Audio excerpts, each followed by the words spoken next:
शुक्लाम्बरधरं विष्णुं शशिवर्णं चतुर्भुजं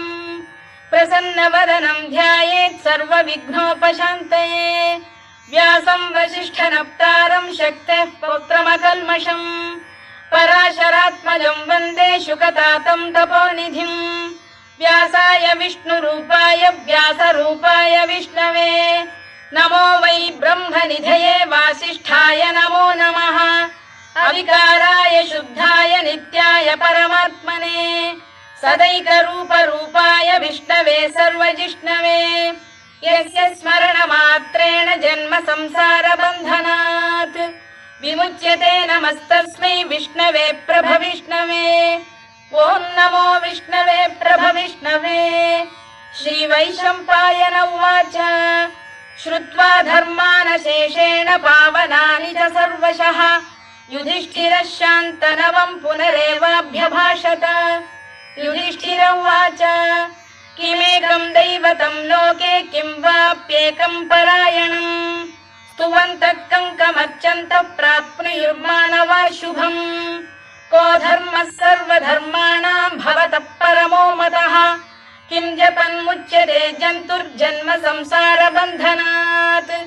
श्रीभीष्म उवाच जगत्प्रभुं देवदेवमनन्तं पुरुषोत्तमं स्तुवन्नाम सहस्रेण पुरुषः सततोत्थितः तमेव चार्चयन् नित्यं भक्त्या पुरुषमव्ययम् ध्यायन् स्तुवन् नमस्यं च यजमानस्तमेव च अनादिनिधनं विष्णुं सर्वलोकमहेश्वरं लोकाध्यक्षं स्तुवन् नित्यं सर्वदुःखातिगो भवेत्। ब्रह्मण्यं सर्वधर्मज्ञं लोकानां कीर्तिवर्धनं लोकनाथं महद्भूतं सर्वभूतभवोद्भवम् एष मे सर्वधर्माणां धर्मोऽधिकतमो मतः यद्भक्त्या पुण्डरीकाक्षं स्तवैरच्चेन्नरः सदा परमं यो महत्तेजः परमं यो महत्तपः परमं यो महद्ब्रह्म परमं यः परायणम् पवित्राणां पवित्रं यो मङ्गलानां च मङ्गलम् दैवतं देवतानां च भूतानां यो व्ययः यतः सर्वाणि भूतानि भवन्त्यादियुगागमे यस्मिंश्च प्रलयं यान्ति पुनरेव युगक्षये तस्य लोकप्रधानस्य जगन्नाथस्य भूपते विष्णोर्नाम सहस्रं मे शृणु पापभयापहम् यानि नामानि गौणानि विख्यातानि महात्मनः ऋषिभिः परिगीतानि तानि वक्ष्यामि भूतये। ऋषिर्नाम्नां सहस्रस्य वेदव्यासो महामुनिः छन्दोऽनुष्टुप् तथा देवो भगवान् देवकीसुतः अमृतांशुद्भवो बीजं शक्तिर्देवकीनन्दनः त्रिसामाहृदयं तस्य शान्त्यर्थे विनियुज्यते विष्णुं जिष्णुं महाविष्णुं प्रभविष्णुं महेश्वरम् अनेकरूपदैत्यान्तं नमामि पुरुषोत्तमम्। अस्य श्रीविष्णोर्दिव्यसहस्रनामस्तोत्रमहामन्त्रस्य श्रीवेदव्यासो भगवान् ऋषिः अनुष्टुप्-छन्दः श्रीमहाविष्णुः परमात्मा श्रीमन्नारायणो देवता अमृतांशुद्भवो भानुरिति बीजम् देवकीनन्दन सृष्टेति शक्तिः उद्भवः क्षोभणो देव इति परमो मन्त्रः शङ्खबृन्नन्दकी चक्रीति कीलकम् शार्ङ्गधन्वा गदाधर इत्यस्त्रम् रथाङ्गपाणिरक्षोभ्य इति नेत्रम्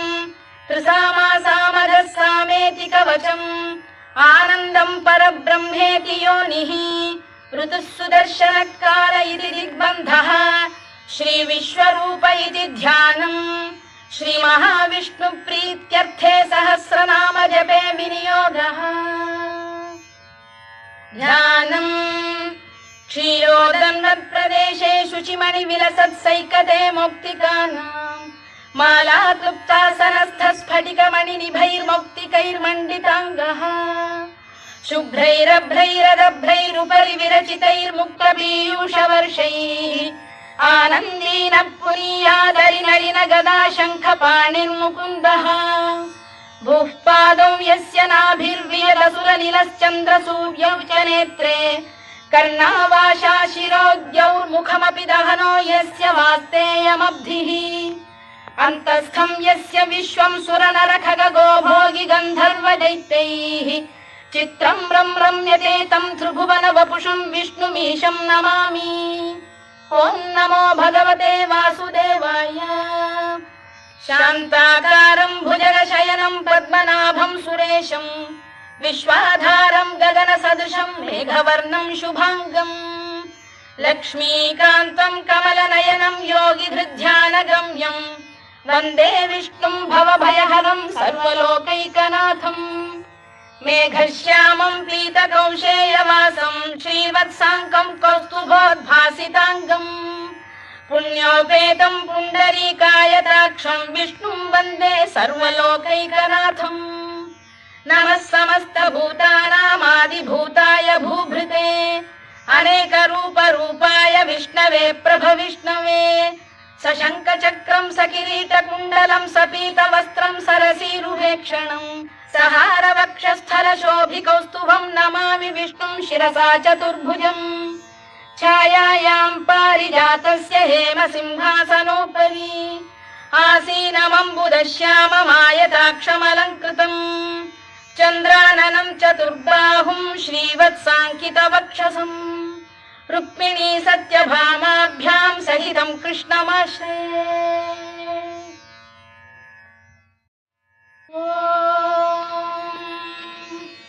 विश्वं विष्णुर्वषत्कारो भूतभव्य भवत्प्रभुः भूतभृद्भावो भूतात्मा भूतभावनः भूतात्मा परमात्मा च मुक्तानां परमागतिः अव्ययः पुरुषः साक्षी क्षेत्रज्ञोऽक्षर एव च योगो योगविदां नेता प्रधानपुरुषेश्वरः नारसिंहवपुः श्रीमान् केशवः पुरुषोत्तमः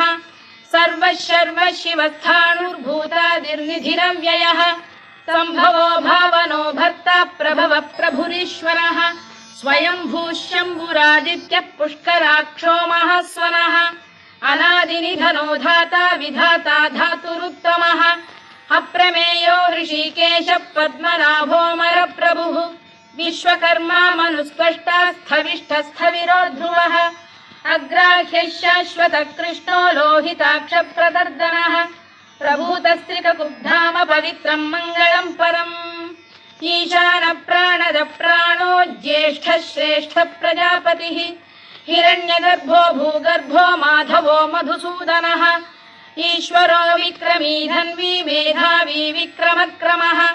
अनुत्तमो दुराधर्षः कृतज्ञः कृतिरात्मवान् सुरेशः शरणं शर्म विश्वरेताः प्रजाभवः अधः संवत्सरो व्याल प्रत्ययः सर्वदर्शनः अजः सर्वेश्वरः सिद्धः सिद्धिः सर्वादिरच्युतः वृषाकपिरमेयात्मा सर्वयोगविनिसृतः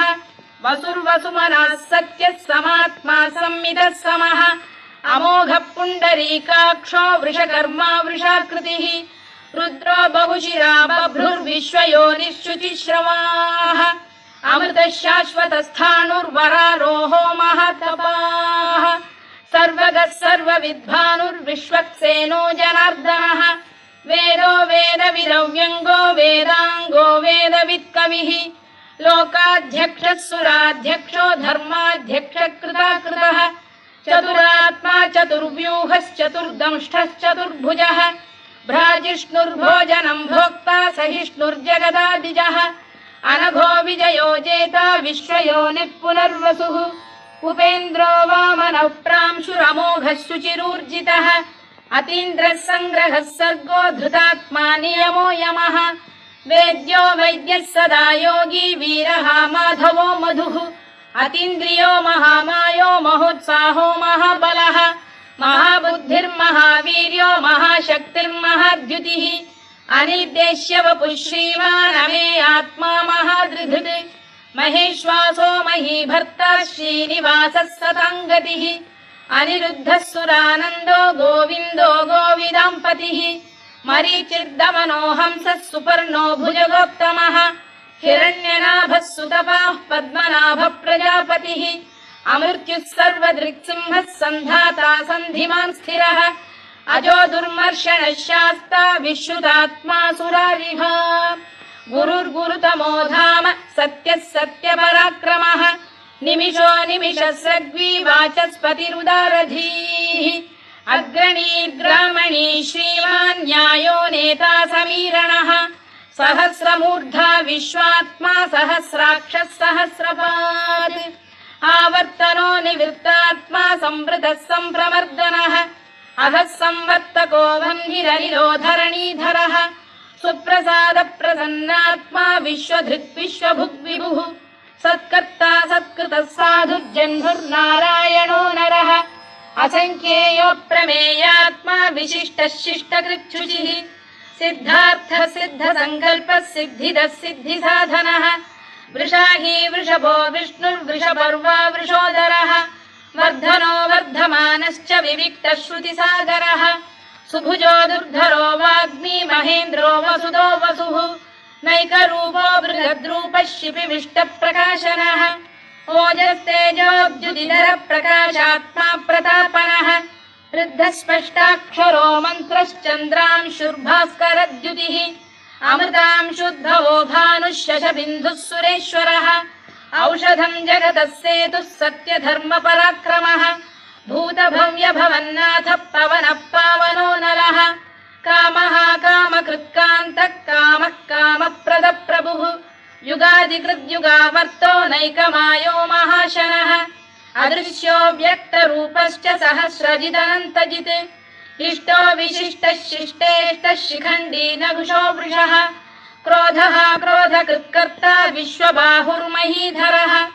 अच्युत प्रथित प्राण प्राणदो वासवानुजः अपां निधिरधिष्ठानमप्रमत्त प्रतिष्ठितः स्कन्द स्कन्दधरो धुर्यो वरदो वायुवाहनः वासुदेवो बृहद्भानुरादिदेवः पुरन्दरः अशोकस्तारणस्तारः शूरः शौरिर्जनेश्वरः अनुकूलः शतावर्तः पद्मी पद्मनिभेक्षणः पद्मनाभोरविन्दाक्षः पद्मगर्भः शरीरभृत् महर्धिर्वृद्धो वृद्धात्मा महाक्षो गरुडध्वजः अतुलः शरभो भीमः समयज्ञो हविर्हरिः सर्वलक्षणलक्षण्यो लक्ष्मीवान् समितिञ्जयः विक्षरो रोहितो मार्गो हेतुर्दामोदरः सः महीधरो महाभागो वेगवानमिताशनः उद्भवः क्षोभणो देवः श्रीगर्भः परमेश्वरः करणं कारणं कर्ता विकर्ता गहनो गुहः व्यवसायो व्यवस्थानः संस्थानस्थानदो ध्रुवः परद्धिः परमस्पष्टस्तुष्टः पुष्टः शुभेक्षणः रामो विरामो विरतो मार्गो नेयोनयोनयः वीरः शक्तिमतां श्रेष्ठो धर्मो धर्मविदुत्तमः वैकुण्ठः पुरुष प्राण प्राणद प्रणवपृतुः हिरण्यगर्भः शत्रुघ्नो व्याप्तो वायुरधोक्षजः ऋतुः सुदर्शनकारः परमेष्ठी परिग्रहः उग्रः संवत्सरो दक्षो विश्रामो विश्वदक्षिणः विस्तारस्थावरस्थाणुः प्रमाणं बीजमव्ययम् अर्थोऽनर्थो महाकोशो महाभोगो महाधनः अनिर्विण्णस्थविष्ठो भूर्धर्मयूपो महामखः नक्षत्रनेमिर्नक्षत्री क्षमः क्षामः समीहनः यज्ञयुज्यो महेज्यश्च क्रतुः सत्रं सदाङ्गतिः सर्वदर्शी विमुक्तात्मा सर्वज्ञो ज्ञानमुत्तमम् सुव्रतः सुमुखः सूक्ष्मः सुघोषः सुखदः सुहृद् मनोहरो जितक्रोधो वीरबाहुर्विदारणः स्वापनः स्ववशो व्यापी नैकात्मा नैककर्मकृत् वत्सरो वत्सलो वत्सी रत्नगर्भोधनेश्वरः धर्मकृद्धर्मी सदसक्षरमक्षरम् अविज्ञाता सहस्रांशुर्विधाता कृतलक्षणः गभस्तिनेमिः सप्तस्तः सिंहो भूतमहेश्वरः आदिदेवो महादेवो देवेशो देवभृद्गुरुः उत्तरो गोपतिर्गोप्ता ज्ञानगम्यः पुरातनः शरीरभूतभृद्भोक्ता कपीन्द्रो भूरि दक्षिणः सोमपोऽमृतपः सोमः पुरुजिः पुरुषत्तमः विनयो जयः सत्यसन्धो दाशार्हः सात्वतां पतिः जीवो विनयिता साक्षी मुकुन्दो मितविक्रमः अम्भोनिधिरनन्तात्मा महोदधिशयोऽन्तकः अजो महार्घः स्वाभाव्यो जितामित्रप्रमोदनः आनन्दो नन्दनो नन्दः सत्यधर्मा त्रिविक्रमः महर्षि कपिलाचार्यः कृतज्ञो मेदिनीपतिः त्रिपदस्त्रिदशाध्यक्षो महाशृङ्गकृतान्तकृत् महावराहो गोविन्दः सुषेणः कनकाङ्गनी गुह्यो गभीरो गहनो गुप्तश्चक्रगदाधरः मेधास्वाङ्गो जितकृष्णो दृढः सङ्कर्षणोच्युतः वरुणो वारुणो वृक्षः पुष्कराक्षो महामनाः भगवान् भगहानन्दी वनमाली हलायुधः आदित्यो ज्योतिरादित्यः सहिष्णुर्गतिसत्तमः सुधन्वाखण्ड परशुर्दारुणो द्रविणप्रदः दिवस्पृक् सर्वदृग्व्यासो वाचस्पतिरयो निजः त्रिसामासामगः साम निर्वाणम् भेषजम् भिषज सन्न्यासकृच्छमः शान्तो निष्ठा शान्तिपरायणम् शुभाङ्गः शान्तिदः स्रष्टा कुमुदः कुवलेशयः गोहितो गोपतिर्गोप्ता वृषभाक्षो वृषप्रियः अनिवर्ती निवृत्तात्मा संक्षेप्ताक्षेमकृच्छिवः श्रीवत्सवक्षः श्रीवासः श्रीपतिः श्रीमताम्बरः श्रीधः श्रीशः श्रीनिवासः श्रीनिधिः श्रीविभावनः श्रीधर श्रीकर श्रेयः श्रीमान् लोकत्रयाश्रयः स्वक्षः स्वङ्गः शतानन्दो नन्दिर्ज्योतिर्गणेश्वरः विजितात्मा विधेयात्मा सत्कीर्तिश्चिन्न संशयः उदीर्णः सर्वतश्चक्षुरनीशः शाश्वतस्थिरः भूषयो भूषणो भूतिर्विशोकः शोकनाशनः अर्चिष्मानर्चितः कुम्भो विशुद्धात्मा विशोधनः अनिरुद्धो प्रतिरथ प्रद्युम्नो मितविक्रमः कालनेमिनिहा वीरः शौरिः शूरजनेश्वरः त्रिलोकात्मा त्रिलोकेशः केशवः केशिहा हरिः कामदेवः कामपालः कामी कान्तकृतागमः अनिर्देश्य वपुर्विष्णुर्वीरोऽनन्तो धनञ्जयः ब्रह्मण्यो ब्रह्मकृद्ब्रह्मा ब्रह्म ब्रह्मविवर्धनः ब्रह्मविब्राह्मणो ब्रह्मी ब्रह्मज्ञो ब्राह्मणप्रियः महाकमो महाकर्मा महातेजा महोरगः महाक्रतुर्महायज्वा महायज्ञो महाहविः स्तव्यस्तव प्रियस्तोत्रम् स्तुतिस्तोतारणप्रियः पूर्णः पूरयिता पुण्यः पुण्यकीर्तिरनामयः मनोजवस्तीर्थकरो वसुरेता वसुप्रदः वसुप्रदो वासुदेवो वसुर्वसुमनाहविः सद्गतिः सत्कृतिः सत्ता सद्भूतिः सत्परायणः शूरसेनो यदुश्रेष्ठः सन्निवासः सुयामुनः भूतावासो वासुदेवः सर्वासु निलयो नलः दर्पः दर्पदो दृप्तो दुर्धरोऽथा पराजितः विश्वमूर्तिर्महामूर्तिर्दीप्तमूर्तिरमूर्तिमान् अनेकमूर्तिरव्यक्तः शतमूर्तिः शताननः एको नैकः स वक्र किं यत्तत्पदमनुत्तमम् लोकबन्धुर्लोकनाथो माधवो भक्तवत्सलः सुवर्णवर्णो हेमाङ्गो वराङ्गश्चन्दनाङ्गदी वीरः विषमः शून्यो घृताशीरचरश्चरः अमानी मानदो मान्यो लोकस्वामी त्रिलोकधृत् सुमेधा मेधजो धन्यः सत्यमेधाधराधरः तेजो वृषोद्युतिधरः सर्वशत्रभृताम्बरः प्रग्रहो निग्रहो व्यग्रो नैकशृङ्गो गदाग्रजः चतुर्मूर्तिश्चतुर्बाहुश्चतुर्व्यूहश्चतुर्गतिः चतुरात्मा चतुर्भावश्चतुर्वेदविदेकपात् समावर्तो निवृत्तात्मा दुर्जयो दुरतिक्रमः दुर्लभो दुर्गमो दुर्गो दुरावासो दुरारिः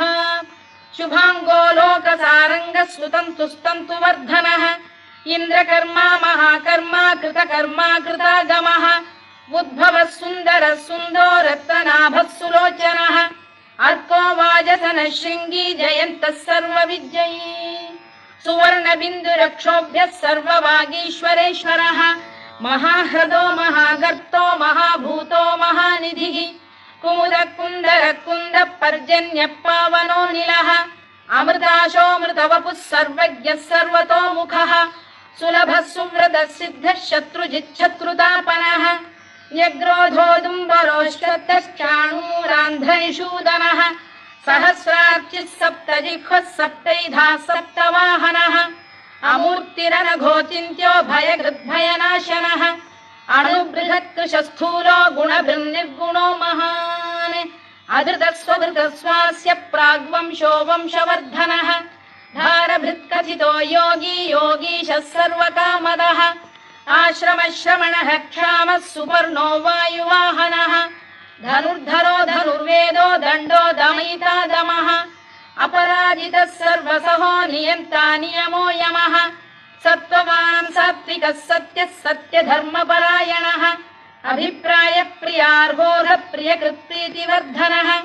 विहाय सगदिर्ज्योतिः सुरुचिर्पुतभुग्विभुः रविर्विरोचनः सूर्यः सविता रविलोचनः अनन्तो हुतभुग्भोक्ता सुखदो नैकजोऽग्रजः अनिर्विण्णः सदामर्षी लोकाधिष्ठानमद्भुतः सनातनतमः कपिलः कपिरव्ययः स्वस्तिदः स्वस्तिकृत् स्वस्तिः स्वस्ति भुक् स्वस्ति दक्षिणः आरौद्रः कुण्डली चक्री विक्रम्यूर्जितशासनः शब्दातिगः शब्दसः शिशिरः शर्वरीकरः अक्रूरपेशलो दक्षो दक्षिणः क्षमिणां वरः विद्वत्तमो वीतभयः पुण्यश्रवणकीर्तनः उत्तारणो दुष्कृतिः पुण्यो दुःस्वप्ननाशनः वीरः रक्षणः सन्तो जीवनपर्यवस्थितः अनन्तरूपोऽनन्तश्रीर्जितमन्युर्भयापहः चतुरश्रो गभीरात्मा विदिशो व्यादिशो दिशः अनादिर्भूर्भुवो लक्ष्मी सुवीरो रुचिराङ्गदः जननो जनजन्मादिर्भीमो भीमपराक्रमः आधारनिलयो धाता पुष्पहास प्रजागरः ऊर्ध्वरः सत्पथाचार प्राणद प्रणवप्रणः प्रमाणं प्राणनिलय प्राणभृत्प्राणजीवनः तत्त्वं तत्त्वविदेकात्मा जन्म मृत्युजरातिगः भूर्भुवः स्वस्तरुस्तारः सविता प्रपितामहः यज्ञो यज्ञपतिर्यज्वा यज्ञाङ्गो यज्ञवाहनः यज्ञभृद्यज्ञकृद्यज्ञी यज्ञभुग्यज्ञसाधनः यज्ञान्तकृद्यज्ञगुह्यमन्नमन्नाद एव च आत्मयोनिः स्वयं जातो वैखानः सामगायनः देवकीनन्दनः स्रष्टा क्षितीशः पापनाशनः शङ्खबृन्नन्दकी चक्री शार्ङ्गधन्वा गदाधरः रथाङ्गपाणिरक्षोभ्यः सर्वप्रहरणायुधः सर्वप्रहरणायुध ॐ नम इति वनमाली गरीशाङ्गी शङ्खी चक्री च नन्दकी श्रीमान्नारायणो विष्णुर्वासुदेवोऽभिरक्षतु वनमाली गरीशाङ्गी शङ्खी चक्री च नन्दकी श्रीमान्नारायणो विष्णुर्वासुदेवोऽभिरक्षतु वनमाली गरीशाङ्गी शङ्खी चक्री च नन्दकी श्रीमान्नारायणो विष्णुर्वासुदेवोऽभिरक्षतु इतीदं कीर्तनीयस्य केशवस्य महात्मनः नाम्नां सहस्रं दिव्यानामशेषेण प्रकीर्तितम् य इदं शृणुयात् नित्यं यश्चापि परिकीर्तयेत् नाशुभं प्राप्नुयात् किञ्चित् सोमुत्प्रेह च मानवः वेदान्तको ब्राह्मणः स्यात् क्षत्रियो विजयी भवेत् वैश्यो धनसमृद्धः स्यात् शूद्रः सुखमवाप्नुयात् धर्मार्थी प्राप्नुयात् धर्ममर्थार्थी चार्थमाप्नुयात् कामानवाप्नुयात् कामी प्रजार्थी चाप्नुयात् प्रजाम् भक्तिमान् यः सदोत्थाय शुचिस्तद्गतमानसः सहस्रं वासुदेवस्य नाम्नामेतत्र कीर्तयेत् यशः प्राप्नोति विपुलं याति प्राधान्यमेव च अचलां श्रियमाप्नोति श्रेयः प्राप्नोत्यनुत्तमम् न भयं क्वचिदाप्नोति वीर्यं तेजश्च विन्दति भवत्य रोगोद्युतिमान् बलरूपगुणान्वितः रोगार्तो मुच्यते रोगात् बद्धो मुच्येत बन्धनात् भयान्मुच्येत भीतस्तु मुच्येतापन्न आपदः दुर्गाण्यतितरत्याशु पुरुषः पुरुषोत्तमम् सुवन्नाम सहस्रेण नित्यं भक्तिसमन्वितः वासुदेवाश्रयो मर्त्यो वासुदेवपरायणः सर्वपापविशुद्धात्मा याति ब्रह्म सनातनम् न वासुदेव भक्तानाम् अशुभं विद्यते क्वचित् जन्म मृत्युजरा व्याधि भयं नैवोपजायते इमं स्तवमधीयानः श्रद्धा भक्ति समन्वितः युज्येतात्मसुखक्षान्तिः श्रीधृतिस्मृतिकीर्तिभिः न क्रोधो न च मात्सर्यं न लोभो न शुभामतिः भवन्ति कृतपुण्यानां भक्तानां पुरुषोत्तमे द्यौः स चन्द्रार्कनक्षत्राखं दिशो भूर्महोदधिः वासुदेवस्य वीर्येण विधृतानि महात्मनः ससुरासुरगन्धर्वं स यक्षोरगराक्षसम्